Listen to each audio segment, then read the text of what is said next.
everything good about us came from outside. Naku po! Meron na namang nagkalat!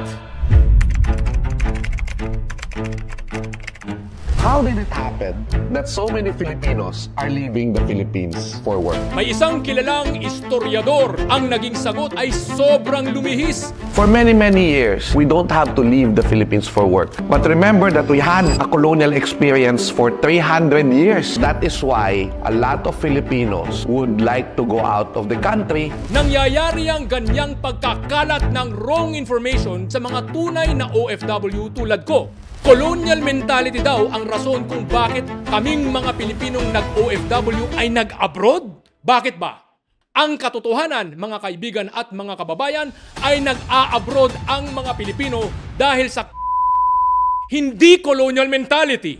Orion Perez is the Philippines' leading expert in constitutional reform, known for his sharp insights and engaging storytelling. His news approach combines thorough research with a unique conversational style that draws viewers in, bringing both authority and approachability to his anchor role. A polyglot and polymath, Orion was the standout grand finalist on Battle of the Brains Season 1. As a longtime OFW in Singapore, he worked as an IT project manager and tech consultant, gaining deep insights into how countries like Singapore achieved success. His expertise in root cause analysis, honed through his IT career, continues to inform his views. Orion is also the principal co-founder of the Correct movement, advocating for much-needed reforms in the country.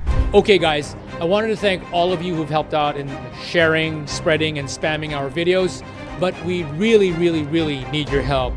We need you guys to like, follow, and subscribe all our PGMN channels. Thank you very much.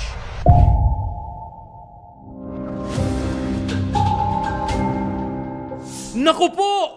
Meron na namang nagkalat! May isang kilalang istoryador na si Michael Charleston Briones Chua o kilala bilang Xiao Chua ay in-interview ng The Filipino Story at may itinanong sa kanya galing sa comment section ng #Danica Santos ask, how did it happen that so many Filipinos are leaving the Philippines for work? Ang naging sagot ni Xiao Chua ay sobrang lumihis at ibang-iba sa katotohanan ng pagiging OFW at overseas Filipinos ng maraming ordinaryong Pilipino. Tingnan natin ang clip. Every time that Philippine history was being taught, it was always about ano ang influence sa atin ng mga Spaniards, ano ang influence sa atin ng mga Americans, ano ang influence sa atin ng mga Japanese, and parang everything good about us, like our faith, like our democracy, came from outside. So that is why we always think that when we talk about kaginhawaan, the good life, it will always come from the outside because all the good things about ourselves, we always say na galing siya sa labas. So that is why a lot of Filipinos would like to go out of the country and they think that they're going to find a good life abroad. Ayan na nga ba ang sinasabi ko eh. Nangyayari ang ganyang pagkakalat ng wrong information kung wala namang kasing ginagawang actual interview ang tao sa mga tunay na OFW tulad ko. Alam nyo naman na tumagal ako sa Singapore mula noong taong 2000 at last year noong January 2024 lang ako bumalik. Unang-una, hindi colonial mentality ang rason kung bakit nag-a-abroad ang maraming mga Pilipino. E di sinasabi niya na naimpluwensyahan daw tayo ng mga Kastila at ng mga Amerikano kaya medyo di gaanong nalalayo ang ating kultura sa kanilang mga kultura. Pero ang tanong ko ay bakit ang daming Pilipinong pumupunta sa Saudi Arabia, United Arab Emirates, Kuwait, Qatar, Bahrain at iba pa? Eh ibang-iba naman ang kultura ng mga tao doon sa sinasabing westernized culture nating mga Pilipino na nanggaling sa mga Kastila at mga Kano. Kung pagiging pareho ng kultura ang batayan, bakit halos wala o kaya ay sobrang konti ng mga Pilipinong pumupunta sa mga bansa sa Latin America, eh hindi ba halos kapareho nga natin ang mga kultura nila doon at maraming salitang ginagamit nila ay pareho sa mga salitang hiram galing sa wikang Kastila na ginagamit sa mga wikang Pilipino tulad ng Tagalog, Bisaya, Ilonggo, Kapampangan, Ilocano, Pangasinan, Waray, Bicolano at iba pa. Anyari! Colonial mentality daw ang rason kung bakit kaming mga Pilipinong nag-OFW ay nag-abroad? Wow, mali!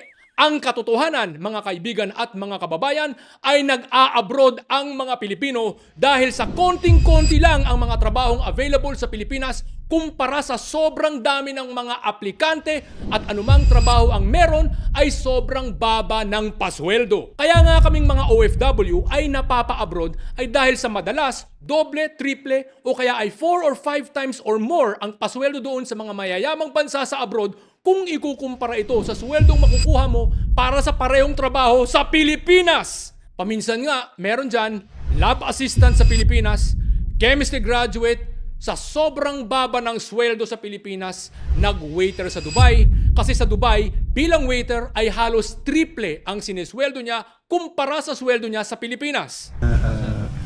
Kamusta naman ang trabaho?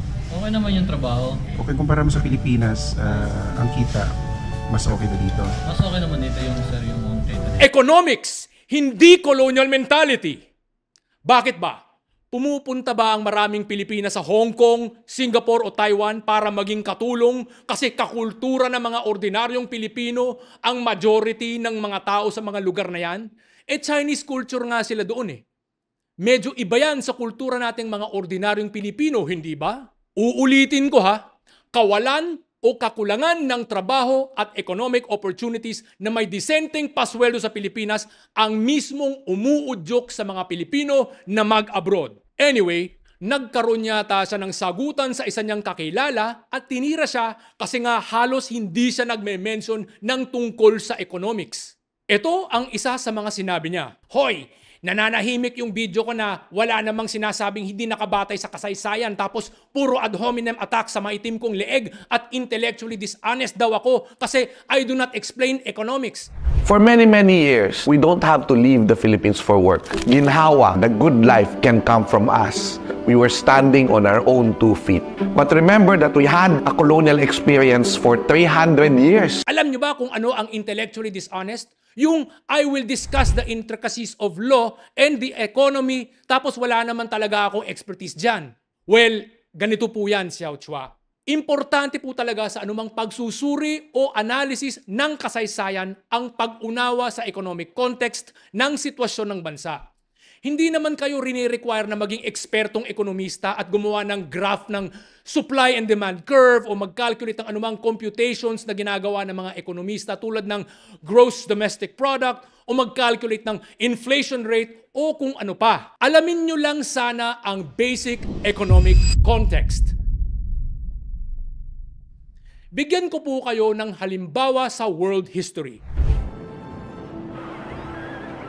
Bakit ba binomba ng mga Hapones ang Pearl Harbor sa Hawaii na naging rason kung bakit nasama ang Pilipinas sa mga bansang sinakop nila noong World War II? For sure, alam mo siguro na bago pa nangyari ang pagbomba sa Pearl Harbor ay dati nang pinatawan ng Estados Unidos ang Japan ng mga economic sanctions na nagpahirap sa kanila sa pagbili ng langis, bakal at iba pang resources na kinakailangan nila para sa kanilang industrialization. Na-freeze pa ng USA ang iba nilang Japanese assets dahil sa magkaibigan ang USA at ang Republic of China. Hindi pa ito Taiwan ha. Ito ang Republic of China na pinamumunuan ni Jiang Jieshi o Chiang Kai-shek. Na-invade na kasi dati pa ng mga Hapones ang iilang parte ng China tulad ng Manchuria at iba pang lugar sa norte at may gera sila doon. Kaya nga nangyari itong economic sanctions na ito. Dahil doon ay naisipan ng mga army hardliners na namumuno sa Empire of Japan na magkaroon sila ng preemptive strike sa Pearl Harbor para sirain sana ang mga aircraft carriers para mapilayan nila ang mga Amerikano. At tuluyan din nilang ia-attack ang mga kaalyado ng mga Amerikano doon sa mga bansang sinasakupan nila gaya ng Burma, Malaya at Singapore na under sa mga Briton, ang Indonesia na under sa mga Olandes at ang Pilipinas na mismong under sa mga Amerikano.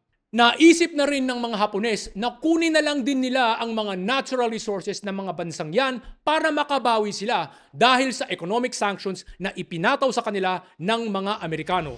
Gaya ng sinabi, marami sa mga pangyayari sa kasaysayan ay may kinalaman sa economic context. Standard knowledge po yan sa kasaysayan na economic necessity ang halos laging nagiging rason ng paglipat ng mga tao patungo sa ibang lugar.